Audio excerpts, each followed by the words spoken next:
Hello and welcome to the Biohack Her podcast. I'm Azra Alagich, your host and founder of Biohack Her. I'm an integrative nutrition health coach specializing in longevity for women, a health and wellness journalist, writer, corporate consultant, and a biohacking advocate. Biohack Her is a space where we can explore ways to optimize our health to live well longer. Whether it's through improving our nutrition, exercising, cryotherapy, supplementation, technology, and more, I'll be bringing you information and interviews with the best longevity experts to help you understand what you can do to optimize your health, prevent disease, and slow down or even reverse the symptoms of aging by taking control of your unique bio-individuality. Want to know more? Let's dive in. Hey everyone, welcome back to the Biohack Her podcast. As some of you might know, I'm not only a podcast host, but also an integrative nutritional health coach. As part of my mission to help women live well longer, I'm excited to share that I have launched my first Biohack Her product, my Good Gut Granola. I created this recipe after navigating my own gut health issues and struggled to find healthy breakfast options that didn't taste like cardboard. My cranberry and walnut granola is gluten-free and vegan, and each ingredient has been specifically chosen because of its science-backed ability to support longevity. And I haven't compromised on taste to achieve a healthy granola.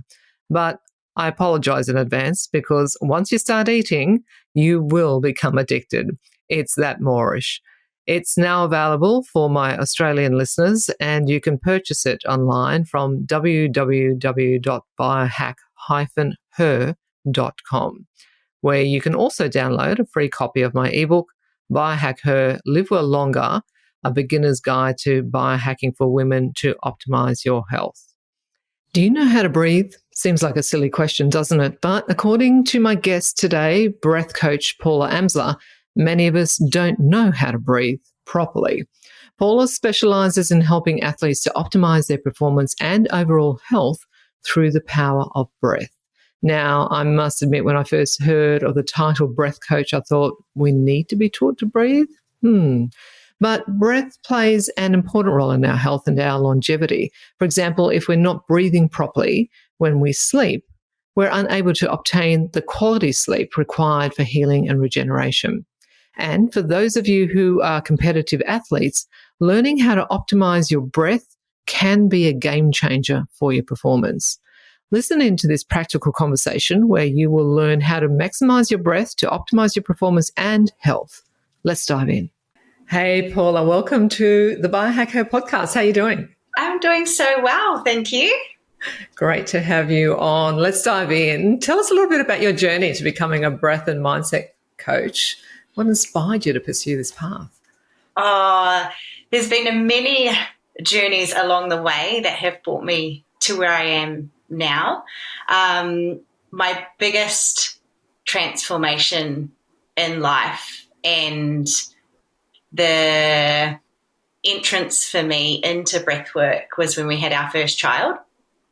So I became pregnant and I knew I really wanted to have a natural birth, and I started diving deep into all of the different ways to facilitate this to happen, and meditation and breathwork came up with the way that the mind and the breath are connected.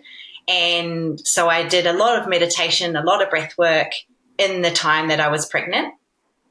At this time, we were due to give birth at Tweed Hospital. We lived in New South Wales at the time in Australia, and had been following a program that they provide with a midwife. And, you know, the goal was to go to the hospital to give birth. And I went into labour, went to the hospital, they checked me over, and then they said, that's fine, go home, labour some more at home, and then when you're feeling ready, come in. So I went home and I just fully trusted myself. I listened to my body, my intuition. I had the mind and the breath connection. And within 2 hours, she was unplanned birthed at home. Wow. And for me, it was like, whoa, if I can use my breath and my mind together like that to birth a child at home and have an amazing, empowering experience with no outside help, medical help. Really, what else can I do with this? And that, was my little first taster of this is amazing and incredible. That must have been such a mind-blowing experience for you to see how that actually worked for you, to be able to fulfill that vision of what you were wanting for your birthing plan, I suppose. Yeah, it was really empowering. It was one of those moments in life where I definitely birthed a new version of myself. Yeah. Yeah. What was it specifically about the breath work that enabled you to have such a positive labour experience, do you think? I think it was like we did the hypnobirthing course and they taught us 3 different breathing techniques to use in the 3 different stages of labour. And so I was really connected to that breath in that moment of labour. And so I had that anchor to be connected to. So I was like, okay, this is the breath I use now. And I just really just focused on that breath. And it just blocked out everybody else that was in the room. It blocked out the surges. It just kept me rolling because I had that real anchor. Mm-hmm. And I think because I had the mind and breath connected so much, it just kept me in a really my nervous system was calm. I was just in such a beautiful, calm space, which then made our baby birth really fast. My body was in such a relaxed environment, such a relaxed space. I was just in the zone because I was connected to the breath. And, that's, I believe, why our first birth was so fast. Do you feel that the breath work and the mindset as well helped with managing the pain of labour? Big time. Yeah. Massively. Yeah. Yeah, because I remember when I had my 3 children many, many years ago now. Well, what's my eldest is 36 now. Same age as me. There you go. You can be one of my children. And I had all natural births as well. And I remember the doctors trying to push, the meds on me. And I was like, no, I'm doing this all natural. And for me, again, it was like similar to you. It was very much focusing on the breath as well. And it was almost like I was in a meditative zone. Oh, I don't know if that's how you relate to it. Like when you talk about the mindset, I just sort of went into this meditative zone that I just sort of was so inwardly focused on just, birthing this child and the other 2 as well. That it just really worked for me. But yeah, I think it was just that. Is that how you would describe it, like a meditative sort of zone? Yeah, big time. It was, combining the meditation with the sequence of the breath work together, definitely. Yeah. So that was the labour of your first child. What else influenced you moving into the breathwork space, and how did you actually get into it from there? Yeah, so we had our first child, and then 9 months later, I unexpectedly got pregnant with our second child. Oh, I know that feeling. And I was like, oh, my God. She was still my baby. Like, it was, crazy. Anyway, we decided again that this time we were going to have a planned home birth. I wasn't going to birth in the system. I trusted my body. I trusted my partner. He delivered Lotus because really no one else was there to do that. And he was really empowered. So we thought, this is what we want to do again. And I did the same type of preparation for the second birth with the meditation and the breath work and just, learning my body again and trusting my body, and had a beautiful experience with him because I was much more present this time, knowing I was going to stay at home, knowing what my body could do. Had a really fast labour with him. And then, it was really empowering the second time too. And then being in the thick of motherhood, I really just lost myself and lost all of those tools because I was just in that day-to-day, how am I going to get through this day? We've had our children home full-time. And so I had Lotus at home at 17 months full-time and a newborn. And I remember Foxton being about 4 months old and thinking, this is not the mum I want to be. I am actually dreading being a mum, and it's so full on. I need to find a tool that can help me be a better mum, because I know I can be. And the first thing that came to mind was the breathwork and meditation. But as a sleep-deprived mother, and, you know, when you start looking into the meditations, it's like, okay, you've got to dedicate at least 15 minutes a day, or even at least 10 minutes to these meditations. And I felt like I didn't have 10 minutes to dedicate to it. Or if I did, or if I closed my eyes, I'd just fall asleep. And I didn't feel like I was getting the most out of that, you know, meditation, being asleep.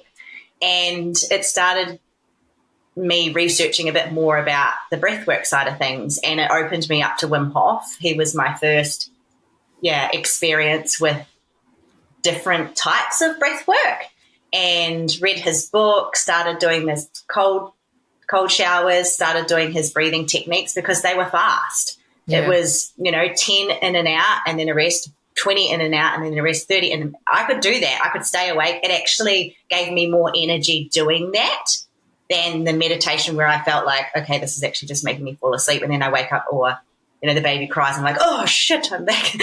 Yeah.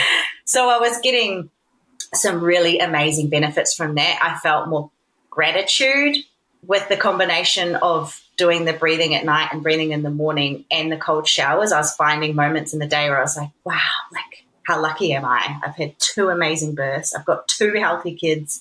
I get to stay home with them. Like, these are the things that I wanted to cherish. And I felt like I was seeing snippets of that coming through. And it made me want to be able to teach this to others. And so I started looking at doing the Wim Hof training. And when I started diving into that, another part of my background is I'm a personal trainer. And I fell across a guy called Peter McCohen from the UK, and he teaches functional breathwork. And once I discovered him, it was like this light bulb moment for me that I was like, wow, this is it. This ties in with my personal training. It ties in with having breathing techniques that I can do in front of my kids with my eyes open, sitting in the car. Like, you know, it's giving me the calm. It's helping my stress and anxiety. It's helping me with my sleep. It's helping me with my everyday life. And I can then also teach this in the gyms to help people perform better, but then they can learn about the functional breath and how they can live a better life too. So it was a little bit of a stepping stone to get to where I am and what I discovered to dive into. And then in the meantime, I've got a really good friend and he teaches meditation. So I did a year-long course with him. So to learn the yogic side of breathwork and meditation. So I spent a whole year studying and mindset coaching, meditation, and then the functional breathwork, because I just wanted to feel really rounded in what I can offer my clients. Yeah, and there's so many different types of breath work out there. And so it's really interesting to see how the different types can serve you in different ways, I think. And we'll do a bit of a dive into those different types shortly. But did you find that there were any challenges or skepticism when you started your career path down this, you know, way in terms of looking at, you know, doing breath work and meditation and so on? It was interesting because I was speaking to someone the other day and they didn't feel that breathwork aligned with their spirituality or that meditation aligned with their spirituality. And I thought, well, that's interesting because in my view, prayer is a form of meditation. Yeah, 100%. And so it's interesting to see the different interpretations that people will have with what you're trying to offer. So what challenges, did you have any challenges at all in your pathway?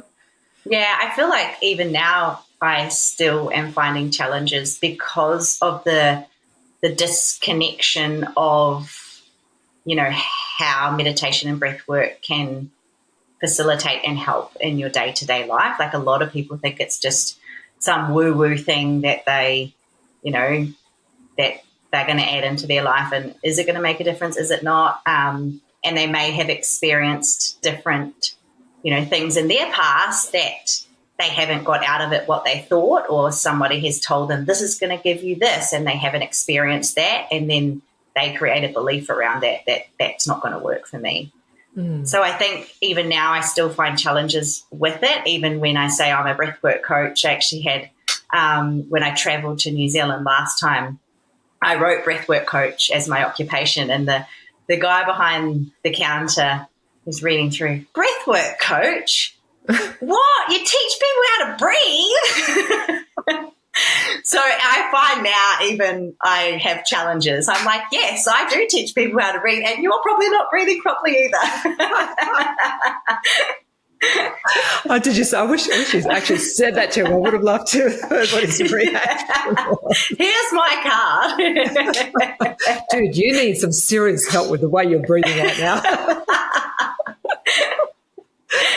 It is a perception mindset, right? And I wonder whether fear potentially drives some people's perception on these things. I know when I first started doing breath work, it was part of meditation and cacao ceremonies and so on. And oh my God, I found it mind-blowing how I physically felt afterwards. It was just like I was tingling all over and floating, and it was just like such a Zen experience for me. So I find great benefits in it. Can you run us through how breathwork impacts physical and mental health? Can you share some of the key benefits around that?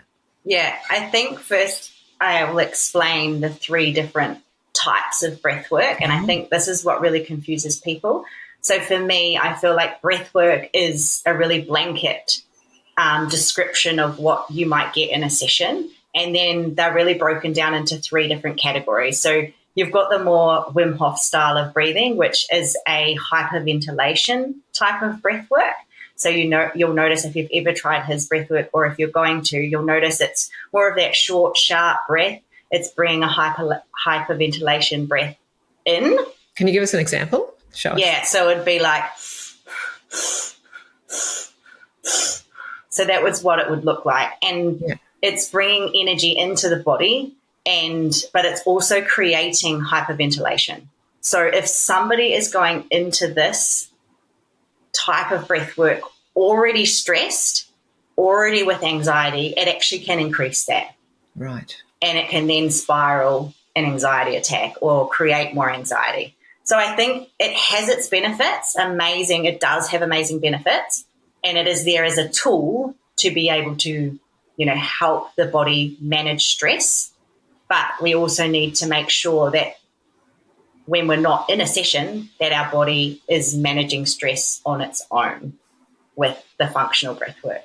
So then we've got Wim Hof, then we've got yogic style of breath work, which is we're using breathing techniques to bring us into a certain state. This also includes transformational breath work. So if you've ever seen on the internet where people are lying down and they're really having, more of the body might be convulsing, they're crying, they're releasing a lot of emotion, a lot of energy, they've used a breathing technique to be able to release this energy. And the same with the yogic, if you're using it in for 4, out for 6, any longer exhale with your breath is a grounding relaxation breath. So the yogic is we're using a breathing technique to bring us into a certain state. I find that one very calming. Like if I'm ever feeling anxious or anything like that, doing the in for 4, out for 6 just really calms any anxiety that I might be experiencing. Yeah, it's such an amazing tool to have on hand. If you know that and you're anywhere that you're feeling that, you already know. You're like, right, I just go straight to that. Yeah. Yeah. And the third one? And then the functional breath work is what I specialize in, is how you breathe every day. So it's your volume of breath, it's your pace of breath, and it is where biochemically are you breathing. So are you breathing in your upper chest? Are you breathing into your lower diaphragm? So where in the lungs are you filling up to? So it's really broken up into 3. Now, 95% of people have dysfunctional breathing, which blew my mind. When I was taught that in the studies, I was like, no way. That's a huge number. Huge. Yeah. Yeah. And then I started running the workshops, and when you do, there's little breathing tests that you can do. And if you're under a certain number, then you're considered dysfunctional.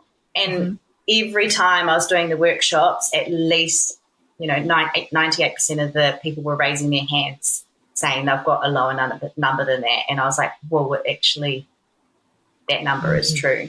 Yeah, you were able to validate the statistics and the research, right? Yeah. And what it falls down to is there's a lot of different factors on how our breathing is affected, and, how we sleep, stress, posture, where you work, how you work. If you're sitting at a desk and you're quite hunched over, you seem to upper chest breathe a lot more because the diaphragm is cramped from sitting. Allergies, preservatives in food, a lot of different things. How you sleep will affect your everyday breathing. Walk us through the functional breath approach so people understand how it works. If you want to teach me here, and then we can do it together so people can understand exactly what it is. Yeah, cool. So the first thing that I ever get anybody to do is put one hand on the upper chest and one hand just above, right on the lower rib cage, and take a breath. Yeah. I can stand if you can see.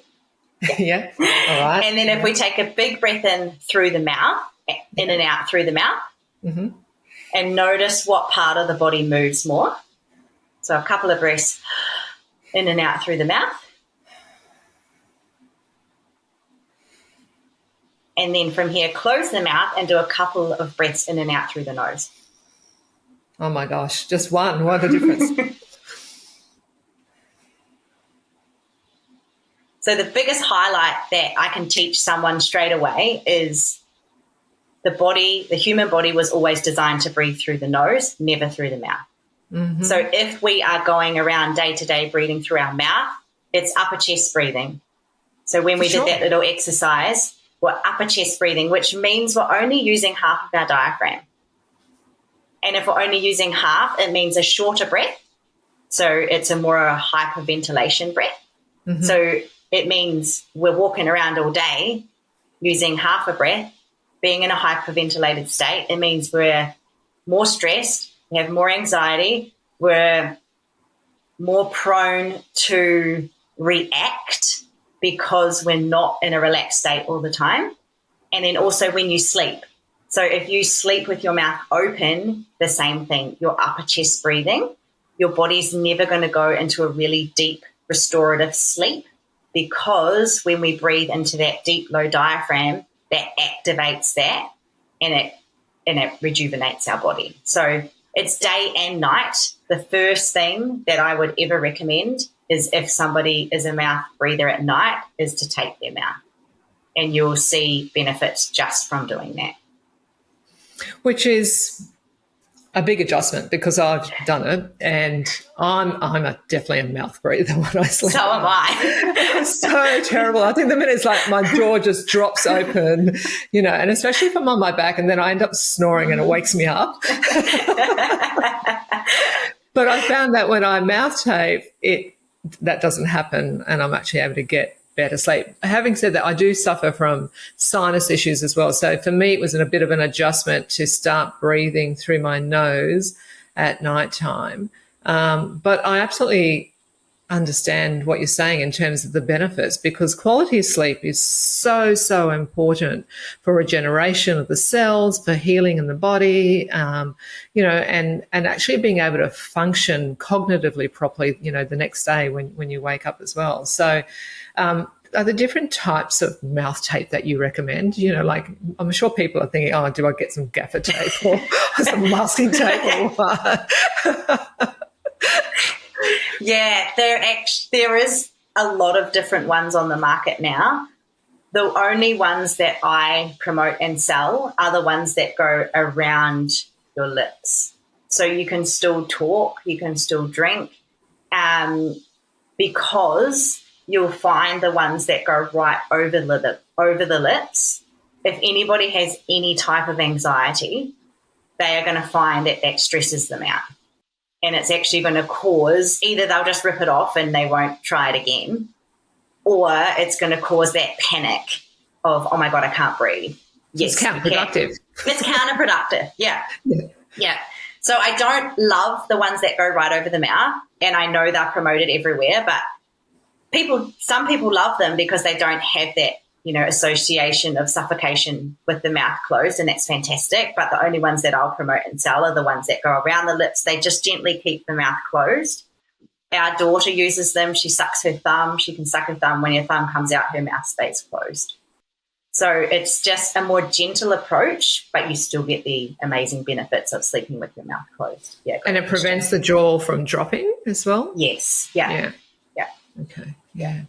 So I think the example that you cited earlier about going through customs, when you went back home and what you teach people how to breathe. Many people think breathing is simple and natural. But what do you feel makes guided breathwork different? Because a lot of people might think, okay, well, I can breathe. Thanks for telling me that. I don't need to do a course or anything like that. But is it as simple as that? Or do you find that inherently people revert back to old patterns of behaviour, and that's why guided breathwork and maybe doing some classes with somebody such as yourself might be beneficial? Yeah, big time. There's a couple of different ways you can look at it. So from a functional side, the goal and the outcome would be to increase your BOLT score. So your BOLT score is your body oxygen level test, and it's your body's response to the buildup of CO2 in your body. And so it's a really simple test. I can give you the link to it if you want to put it in the show notes. Yeah, in the show notes. And then you can take the test and you can see where you stack up. Mm-hmm. And so from a functional side, the way I teach that is it's a 4-week block, and you get a different breathing technique each week. The first one, you do it twice a day, and it really focuses on the volume of breath. And then the second week focuses on the pace of breath. And then the third week, where we're really breathing into. And then the fourth week, we bring it all together. So in doing that, you're going to increase your BOLT score. You're going to increase your tolerance to CO2. And that's going to help, one, with performance in the gym. You're not going to be as tired. You're not going to be as exhausted or out of breath. From a health beneficial side, is that you're going to recover faster. Your muscles are going to recover faster. Your cells are going to recover faster because you've got more oxygen available in the body. So, and also from a aging side of things, having more oxygen available in the body, that helps with that rejuvenation of the cells. So sure. It's an amazing, easy way that you can really promote aging. You can promote muscle damage. You can promote ligament tears and things like that, because you're having good sleep, you're having more oxygen flow in the body, more oxygen available. So really great way to improve your health. And then from a guided point of view, this is really, really good for stress, anxiety, for people that find that their mind starts to, go out of control, because having it guided, it just really shows you the connection between the mind and the breath. And when you're in those sessions, you realize that when I'm connecting my mind and my breath, everything else disappears.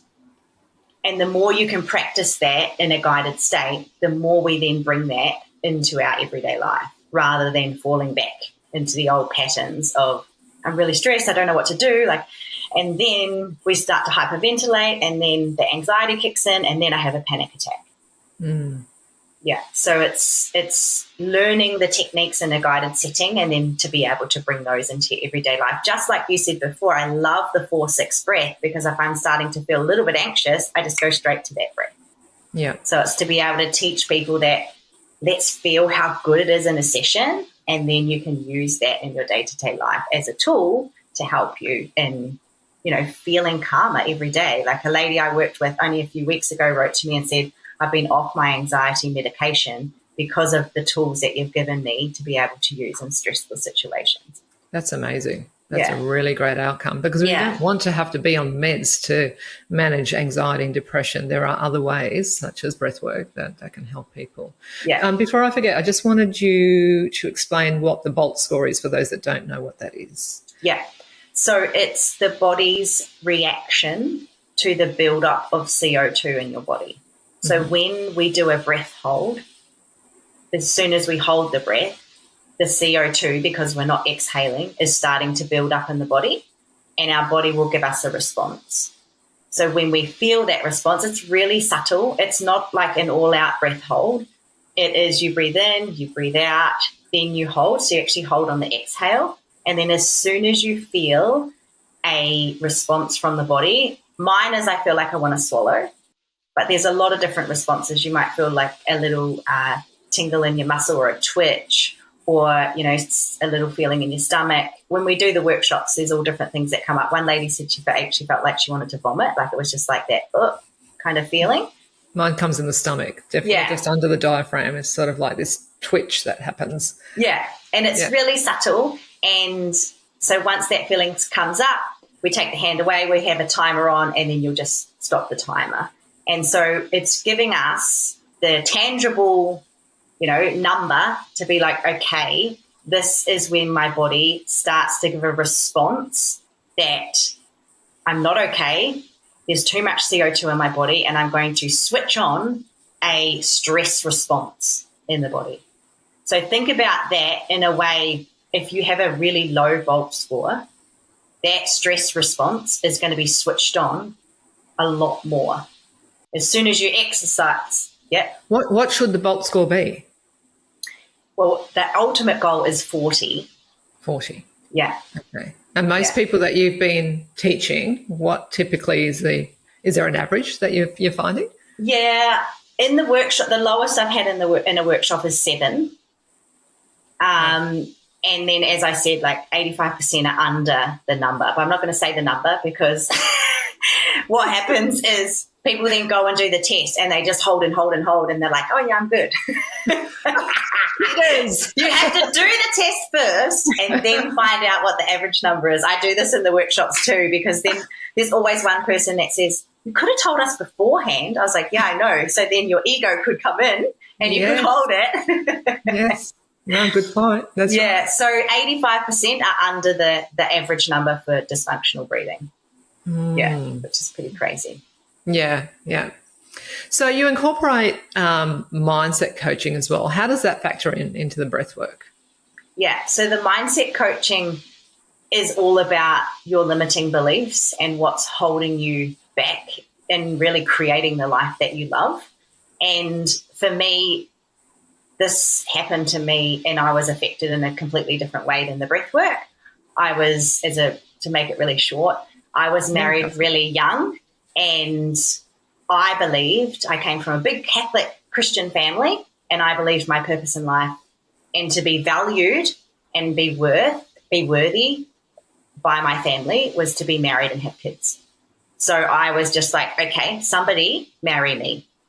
And I found someone that was happy to marry me. I went and picked out the ring, like, let's get married. Come on, let's do it. I was 21 and we got married. And 3 months later, the marriage fell apart. There was a big, he ended up being a drug dealer that I did not know about. Right. Okay. And so it was an eye opener to me to be like, how did I create this? Because this is not the person I thought it was. I had this blanket, perception of what this person was. And all I was worried about was getting married and having kids so that I was worthy for my family. And it made me start thinking, I don't want to repeat this pattern. And I went and saw a spiritual healer, and he dived really deep into belief systems, the structure that we live in, and how to release that, how to rewrite and rewire our brains so that we can live from new structures and really create what we want.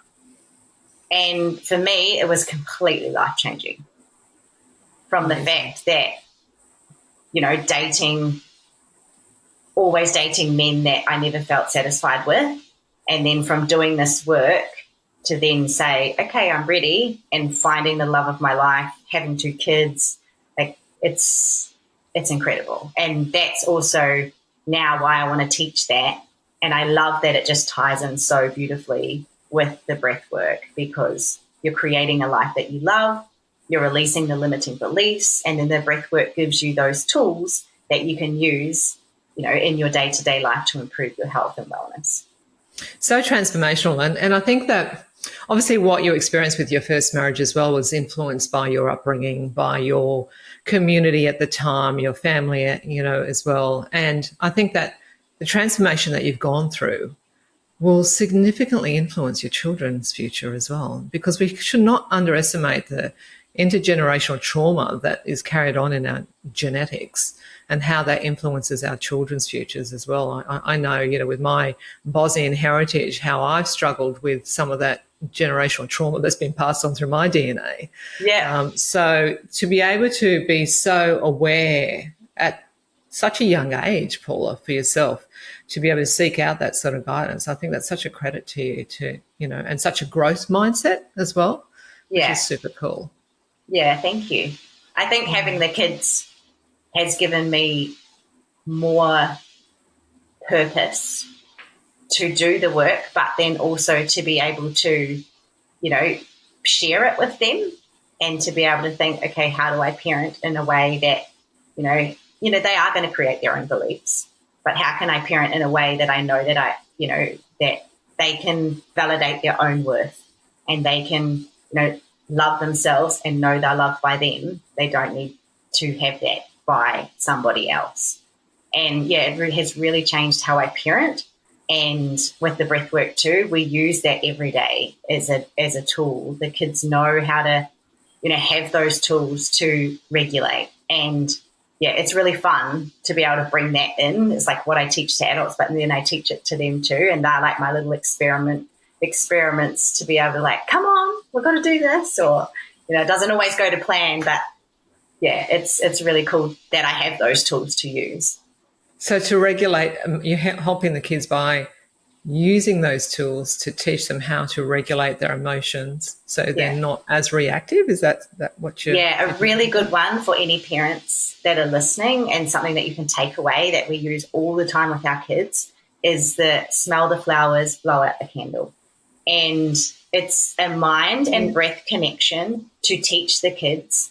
They are so creative in their visualization, and it snaps them out of that overreactive state. So, for example, if, our kids are having an emotional experience, and then I say, where's your candle? Where's your flower? Where's your candle? Or even if they're not ready to do that, I pull out mine, and I'm like, I'll make it a silly game, be like, and they're like, oh, what is she doing? She's having fun. I want to do that. And I'm like, blow out my candle, smell my flower. And it brings that connection to the breath in a fun way that the kids can then deregulate. They don't realize that they're doing it, but, we're their parents. We want to be able to teach them those tools that when they grow up, maybe they'll be smelling the flowers and blowing out the candles in their office. But it just gives them the tools to help them with their own emotions. So that's something that we use all the time, and it's something as a parent I love to share to other parents, especially with toddlers. I've just had a visual puller of myself in the office next week when I'm super stressed by some stakeholders. And I'm going, smell the flower. What are the People are going to think I'm crazy. But that's the other thing. Like, if it makes you laugh and it takes you out of that distraction, that's the benefit, and that is what you're trying to get out of it. So yeah, absolutely. We're regulating oxytocin. Play is so important. Managing stress, 100%. I need to figure out, you might be able to tell me any tips on how to emotionally regulate a new puppy? No. Teach the puppy that. People laugh at me because I am a breathwork coach. We have a French bulldog, and whenever I run with the bulldog, she's like... That's like so counter to what you teach. I know. Well, we kicked her out of our room because she's like... French bulldogs are terrible breathers. Oh my goodness, that's hilarious. She was like the version of me before I learned how to breathe properly. I think you need to do an Instagram reel on that. Oh, I'll look forward to doing that. You've got to do that. So good. What advice would you give to someone just starting with breath work or mindset practices? What's the best way to start? Start slow. Just like anything, small habits over time make big change. So when we start looking into meditation, sometimes it can be really intimidating when they're saying, okay, let's take 20 minutes in the morning to really sit and connect with the breath. And, my husband's the same. He's like, I can't turn my mind off. There's no way I'm going to be doing 20 minutes of meditation. And so he's never done it, like it just completely turns people off. So it starts small, can you sit for 3 minutes and do a guided meditation? And let's just start with those really small habits and you will see and notice change. It's just exactly like trying something new, like running. You like, cool, I'm going to start running. I can only run 500 meters. And then over the next couple of weeks, you can run further. The same with meditation and controlling the mind is we start small and over time it gets better and better and better.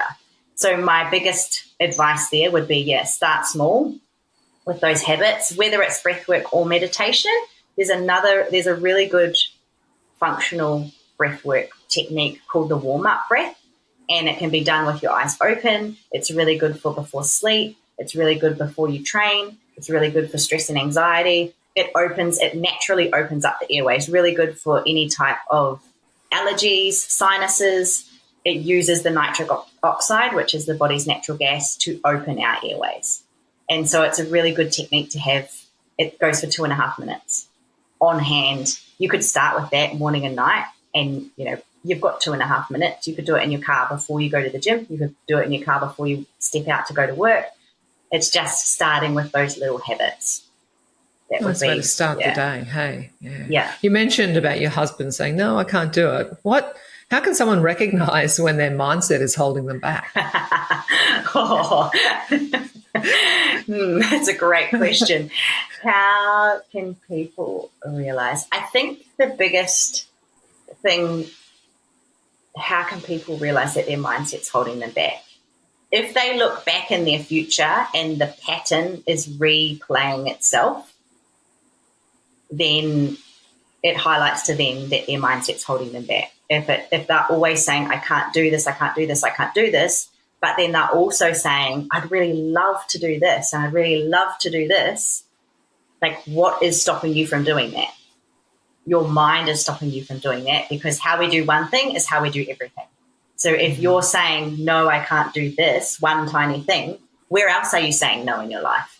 Yeah. So I think it's really just going back and looking back at how you've played out your structure. And that was the same thing with my marriage, was like, I don't want to relive that over and over again. How am I going to change that structure? Yeah. Yeah. Yeah. With the breath work, because you're also a fitness instructor, and so how can we incorporate breath work to optimize our fitness and our performance? Yeah, really good question. The best way to optimize your performance and recovery is nasal breathing. And it's something that's going to be a bit challenging to start with. I was just about to say, hang on a minute. If I'm doing a cardio session, or I'm on, doing a cycle class or something like that, I think like within the first minute, I'm straight away got my mouth open and I'm panting. Yeah, and it's true. It's the first thing that we go to is my CO2 levels coming up. I'm feeling a bit stressed. I'm going to open my mouth and see if I can get some more air in here. Right. So the technique that we teach is when you start exercising, we're in and out through the nose as long as we can. When we feel like we're getting a little bit uncomfortable, it's in through the nose and out through the mouth. So rather than going straight to mouth breathing, how long can you stay in for nose, out for mouth, in for nose, out for mouth? Then we're going to get to a point where we can't nasal breathe anymore and we will have to use our mouth. But then as soon as we stop, or we have especially I teach at F45, we have those short durations where we have a break. So it's bringing the mind to, in this 30 seconds, how fast can I reverse what I've just done? So I'm mouth breathing. How fast can I get back to nose mouth? So my recovery would then be, and now I'm actually feeling a lot more relaxed. I can now completely go back to nose, because as soon as we can go back to nose, it's going to regulate the nervous system. It's going to slow down the heart rate.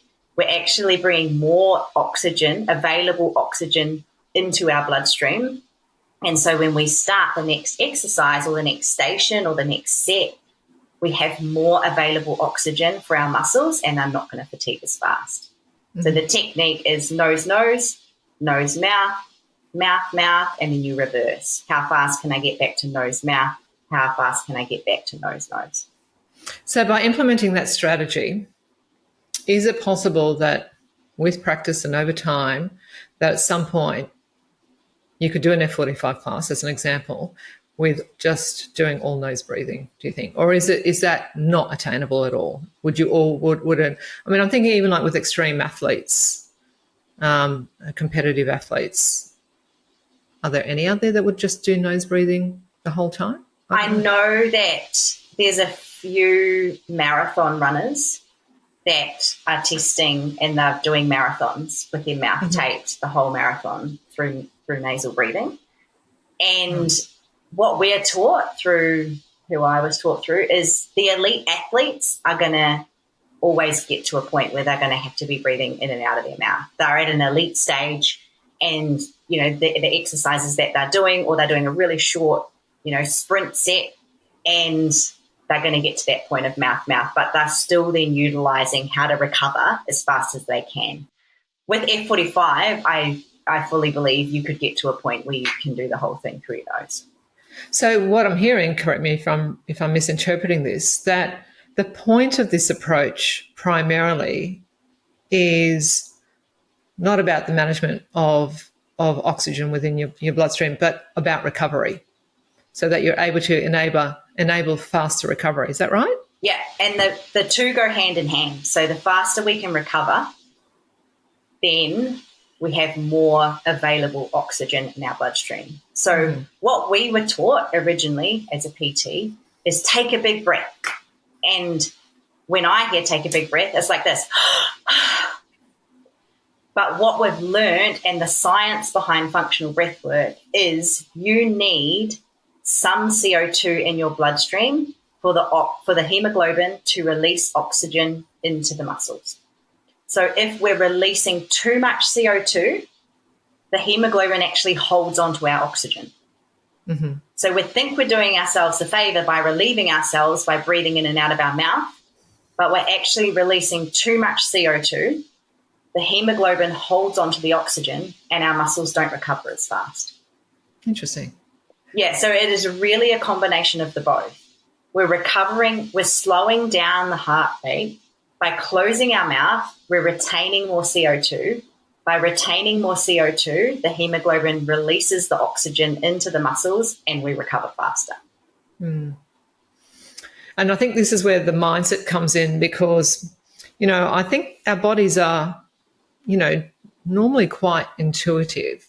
And yet I know when I do a full-on workout, I'm definitely, you know, using mouth breathing to recover, despite the fact that, as you've just outlined, it's better for me, it's better for my muscle recovery, it's better for my overall recovery if I'm trying to do the nasal breathing, right? So it's, yeah, the mindset thing, I think, is really important in terms of trying to implement that breath work, because that's kind of what stops you from trying to breathe through your nose, I think. Yeah, and also the other factor that ties into this is your diaphragm is a muscle.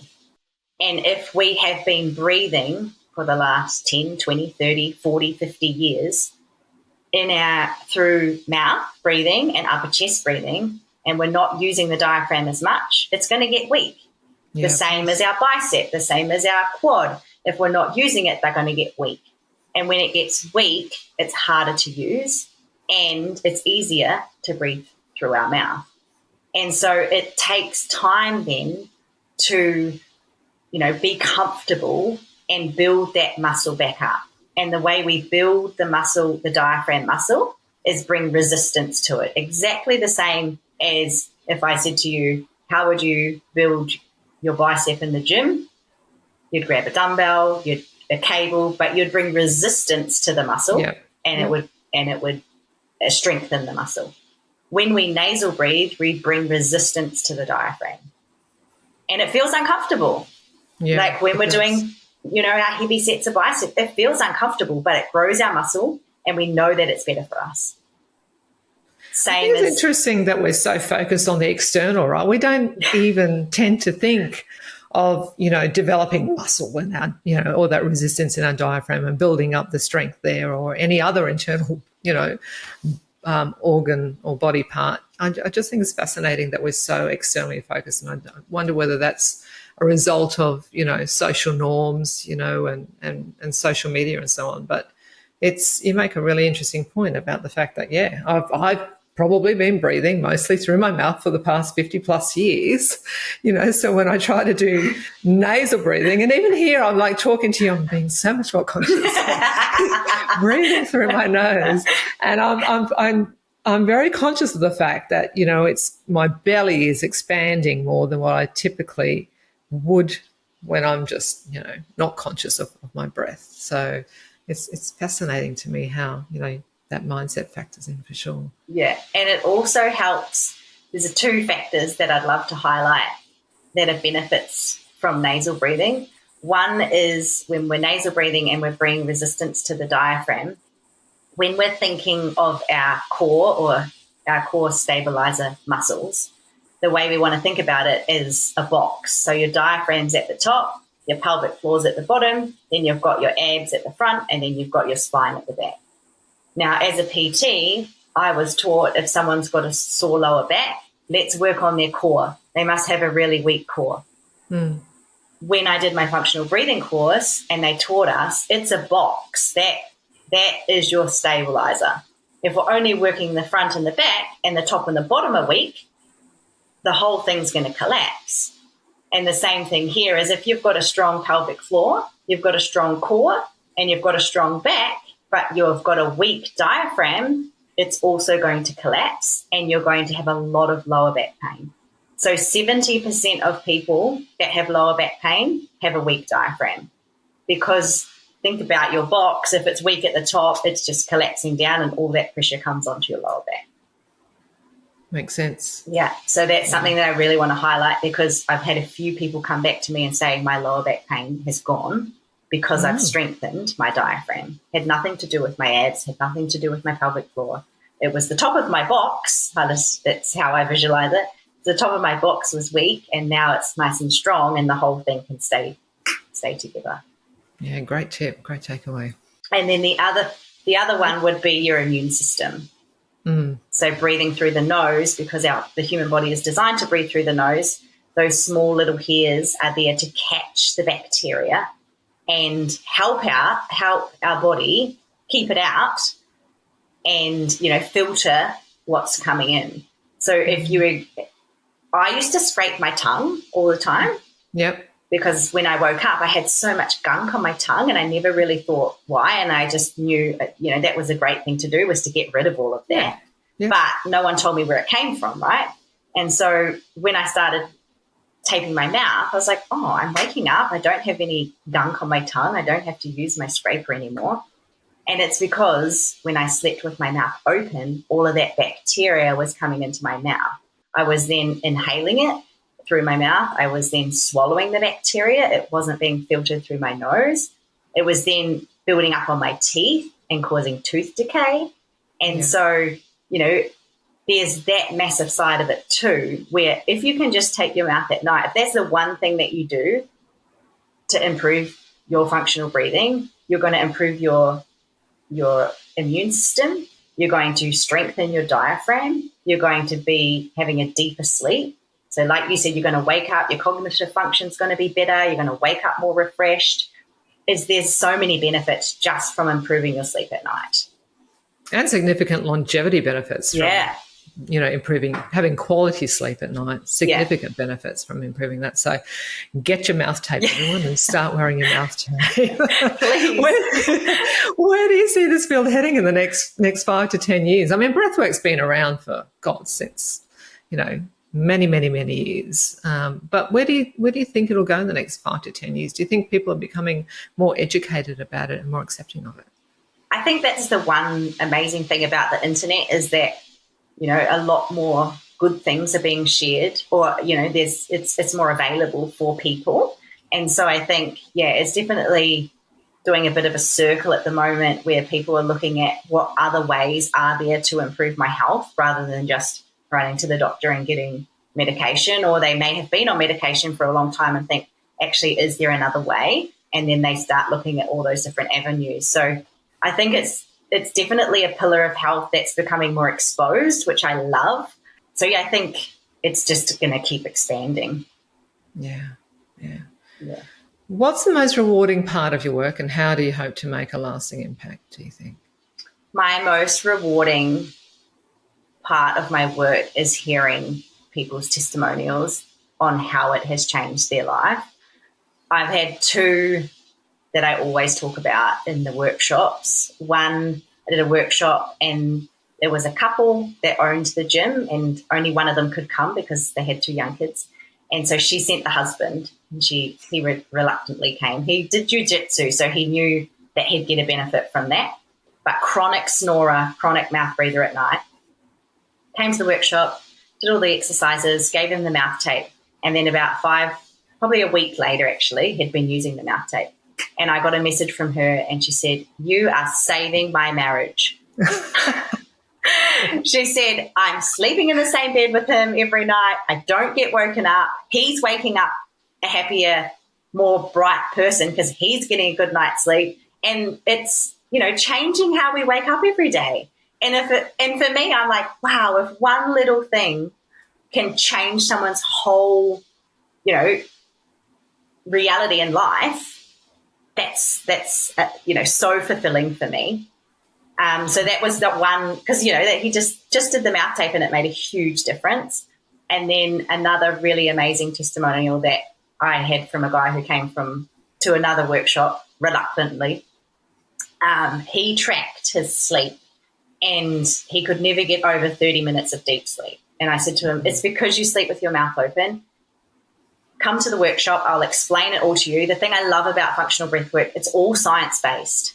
So you can, show the stats. You can show how the body works and why breathing through your mouth is dysfunctional. And once you explain all that and they understand it and you give them the techniques, then they're like, okay, cool. Well, this makes sense. So he went home. He did the 2.5-minute breathing technique before he went to sleep. Didn't use the mouth tape the first night. Came to the gym the next day and said, "Wow, I had an hour of deep sleep just from doing the 2.5-minute breathing technique." I was like, great, this is so good. Let's see what else we can do. So then for the next week, he added the mouth tape. He did the 2.5-minute breathing before he went to bed. And within 10 days, he was having 5 hours of deep sleep. And for him, that completely changed his life in the way he worked. He said, "I can work and I don't get tired. I don't feel like I have to have a nap in the middle of the day. I'd wake up with way more energy. I'm more productive and feel like I'm performing better in the gym." Like it just, like you said, that quality sleep is just so important for every area of our life. And if it's that one thing that's, affecting your sleep is your breathing, let's fix that. And it's just that filter effect where it's going to really help you in every other area. Yeah, definitely. I think I need to send my husband to your calls. Send him to me. You need to go see Paula. Could be like my reluctant husband. All right. What does it mean to you to live well longer? Final question that I always ask everyone who comes on the pod. I find so much joy in living, and so I want that to last longer. I feel like I'm living my best days now and I want them to continue. And so I'm doing what I can to preserve my body, preserve my mind, and to be able to, keep that for as long as I can so that I can see my kids have kids to be lively enough and to be, healthy and fit and happy to be able to experience them and to have fun with them. Gorgeous. Yeah. Where can people connect with you? Come and do a workshop. Yes. DM me. I love it. I love talking all about it. You can find me on Instagram. It's Choose You Every Day. So choose and then the letter U like my T-shirt. Like your T-shirt, yeah. But backwards. Choose You Every Day. And then we also have the website, which is Choose You Supplements, and that sells the mouth tape and the online breathing program through that website as well. Fabulous. And we'll put all of those links in the show notes as well, so it makes it easy for everyone to Yes, and you can test your bolt score. Yes, definitely. And then let us know in the comments put them in. of this podcast chat. Let us know if you're doing your bolt score test. Let us know what it is. We'd love to see what you guys all end up with there. But yes, hey, Paul, look, it's been great to chat today, and I think you've just provided so many awesome tips for everyone today. So thank you so much. I'm sure our listeners are going to totally benefit from that. So thank you. Thank you. It's been a pleasure being on, and have an awesome day, and we'll talk soon.